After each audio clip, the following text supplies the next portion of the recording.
The list dropped, and the silence from the veterans was louder than any press conference could ever be. When Forbes released their 2025 rankings of the most powerful women in sports, they didn't just publish a list, they lit a fuse that has been sitting under the WNBA floorboards for months. Sitting there at number 4 was Caitlin Clark, not just the highest-ranked WNBA player, but the highest-ranked active female athlete on the planet, placing above legends like Serena Williams and Simone Biles. But if you scrolled down, way down to number 15, you'd find the league's reigning MVP, A'ja Wilson. For a player who has spent years building her brand, winning titles and demanding respect, seeing a rookie ranked 11 spots higher wasn't just an insult, it was a reality check that seems to have triggered a complete unraveling behind the scenes. To understand why this ranking caused such a visceral reaction, you have to look at the numbers that Forbes used to justify it. They didn't care about tenure or seniority. They looked at cold, hard cash and influence. Caitlin Clark walked away with an estimated $8.1 million in her rookie year. Let that number sink in. That is not a typo. While the average WNBA player, women who have been grinding in this league for a decade, was fighting for a salary cap increase to get above 6 figures, Clark was generating GDP-level numbers for the state of Indiana. The gap is so wide it's actually offensive to the veterans. You have players like Wilson who have had to go overseas just to make real money during the offseason, risking their health and safety, while Clark makes 8 times their annual salary just by signing a few pieces of paper with Nike and Gatorade. This financial disparity is the root of the meltdown. When Wilson looks at that Forbes list, she doesn't see a rookie who played well. She sees a system that she believes skipped over her. The Nike contract is the smoking gun in this Cold War. Clark signed an 8-year, $28 million deal before playing a single professional minute.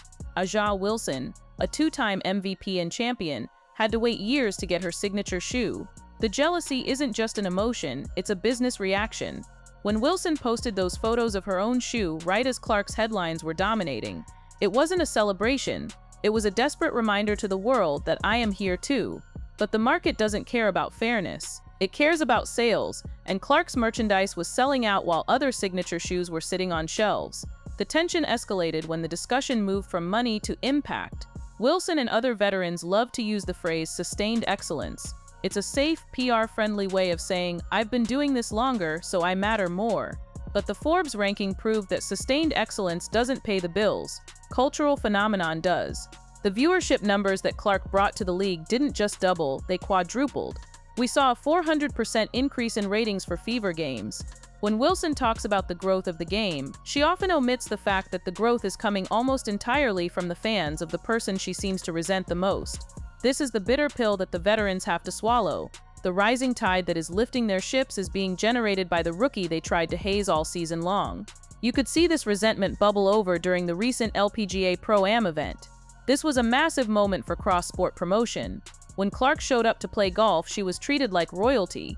The LPGA players, the organizers, and the fans embraced her as a superstar who drives business.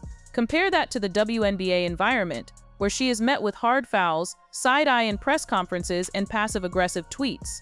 The golf world, a sport steeped in tradition, understood Clark's value immediately. The basketball world, specifically the circle around Wilson, treated her like an invader.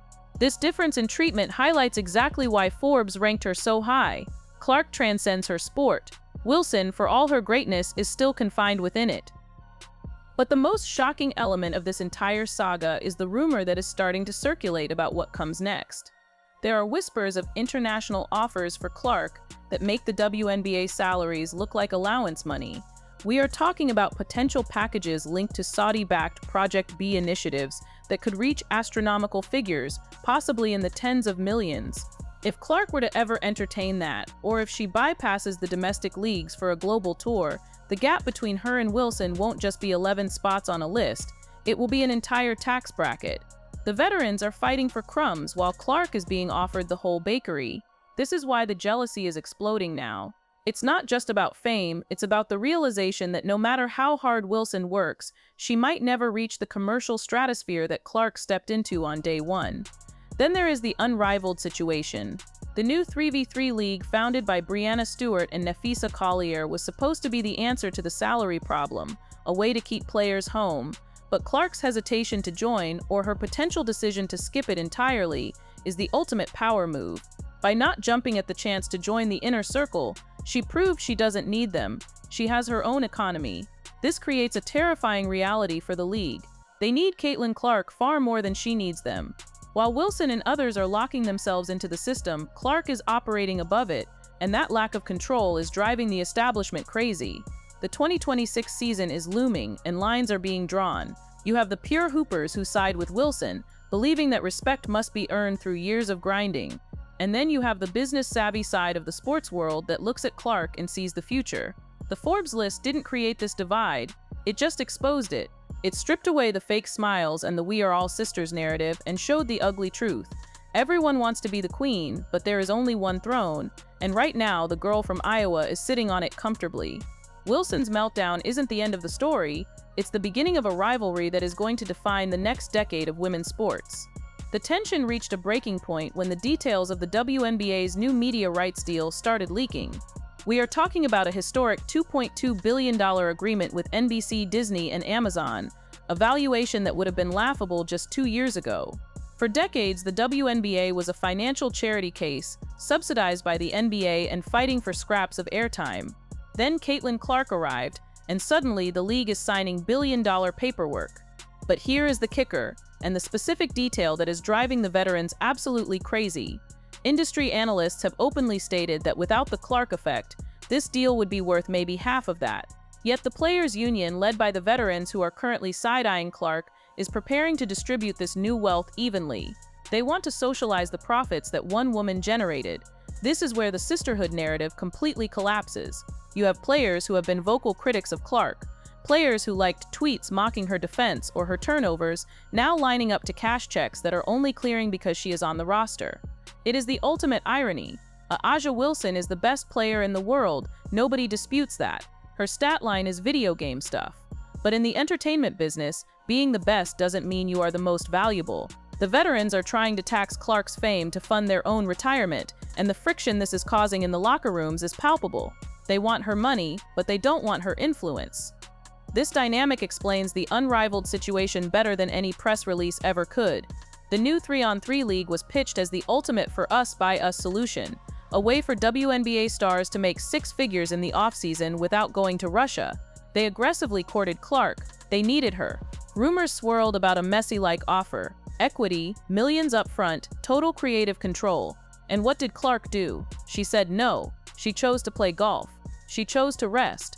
This wasn't just a scheduling conflict, it was a devastating power move. By declining the invitation to the cool kids table, she proved she doesn't need the table at all. She owns the restaurant. Her rejection of Unrivaled left the league founders scrambling. Without Clark, the league is just another collection of WNBA all-stars. Great basketball, sure, but without the gravitational pull that brings in the casual fans. It was a stark reminder to Wilson and the other elites. You can build your own league, you can make your own rules, but if you can't get number 22 to show up, you are still playing to the same niche audience you've always had. Clark's absence turned their revolution into just another off-season tournament, and that sting is personal. It reinforced the reality that while they control the culture of the WNBA, she controls the economy. And while the veterans are fighting over the domestic pie, the real threat is looming overseas. The rumors of a Project B or a Saudi-backed offer simply won't die, and the numbers being thrown around are terrifying for the WNBA front office. We aren't talking about the standard $1 million overseas deals. The whispers are about a package that could reach $50 million for a multi-year commitment to launch a global women's league. Think about that leverage.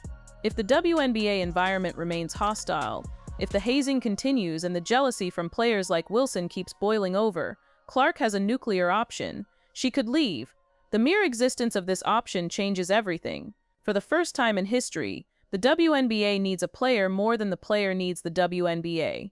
If Aja Wilson threatened to leave for Europe, it would hurt the league's quality, but the business would survive. If Caitlin Clark left, the TV deal gets renegotiated. The expansion teams lose their valuation. The entire house of cards that has been built over the last 12 months comes crashing down. The veterans know this. They know that their sudden salary cap increases are tied to the happiness of a 22-year-old rookie, and that powerlessness is what breeds the resentment we are seeing on social media. They are passengers on a bus that Clark is driving, and they hate that they can't grab the wheel. This brings us back to the shoe war and the ecosystem around Clark. Nike isn't just paying her to wear sneakers, They are building a separate kingdom around her. When Wilson complains about her shoe rollout, she is missing the bigger picture. Nike is treating Clark like they treated Jordan in the 80s, as a brand separate from the league itself. There are meetings happening in Beaverton, Oregon right now where the WNBA logo isn't even on the whiteboard. They are marketing Caitlin Clark, the entity, not Caitlin Clark, the Indiana Fever guard. This isolation terrifies the establishment because it means Clark's stardom is portable. She doesn't need the WNBA logo to sell merchandise. Ja Wilson does. The divide is also cultural. You have the hoopers versus the business. Wilson represents the purity of the sport, the grind, the defense, the trash talk. She is the final boss of the old WNBA. Clark represents the modern era of sports entertainment, the logo threes, the viral highlights, the crossover appeal. It's a clash of civilizations. The hoopers feel like their sanctuary is being invaded by a circus, but they refuse to admit that the circus is the only reason the lights are staying on. This denial is what leads to the meltdowns. It's easier to get mad at a ranking list than it is to admit that the game has evolved past your understanding of it. Looking ahead to the 2026 CBA negotiations, this tension is going to be the main character. The players' union is going to push for massive raises, citing the new revenue, but the owners know exactly where that revenue came from. You are going to see a battle between the meritocracy of stats and the reality of capitalism. Wilson will argue she deserves the highest pay because she has the best stats. The owners will look at the jersey sales, the ticket sales, and the TV ratings, and they will know the truth. Clark is the rainmaker. If the league tries to suppress her value to appease the veterans, they risk alienating the golden goose. The jealousy that Wilson and others are displaying is in many ways a grief response. They are mourning the loss of a league that belonged to them. For years, the WNBA was a small, tight-knit community where seniority ruled. That world is gone. It was bulldozed by the Caitlin Clark phenomenon. The Forbes ranking was just the tombstone. When Wilson sees herself at number 15, she isn't just seeing a number, she is seeing the new world order telling her that her era of dominance, while impressive on the court, is secondary to the era of influence. Ultimately, this story isn't about basketball. It's about what happens when an unstoppable force meets an immovable object. The immovable object is the WNBA's traditional hierarchy, led by Wilson. The unstoppable force is Clark's commercial power. The explosion we are witnessing now, the snarky tweets, the cold shoulders, the ranking controversies, is just the friction of these two tectonic plates grinding against each other.